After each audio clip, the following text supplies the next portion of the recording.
Sosok kembar Rihanna diduga penipu bawa kabur uang 35 miliar rupiah dibongkar tetangga. Inilah sosok Rihanna dan Rihani, wanita kembar tengah viral diduga menipu banyak reseller iPhone. Rihanna dan Rihani disebut membawa kabur uang para reseller senilai 35 miliar rupiah.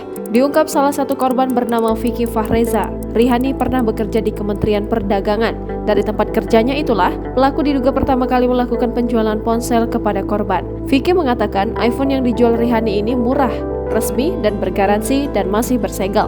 Sehingga banyak yang tertarik membeli iPhone dengan si kembar Rihanna dan Rihani.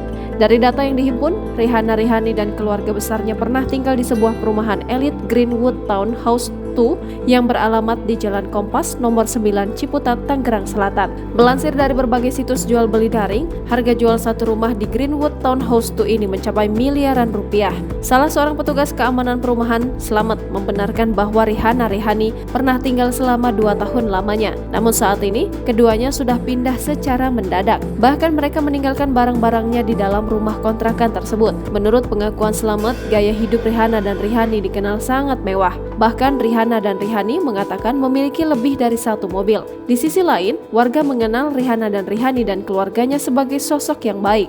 Sosialisasi antar tetangga pun terjalin erat. Kini, sejak nama keduanya terseret kasus penipuan, keberadaan si kembar Rihanna dan Rihani tidak diketahui dan sedang diburu pihak kepolisian. Bahkan Rihanna dan Rihani berstatus daftar pencarian orang.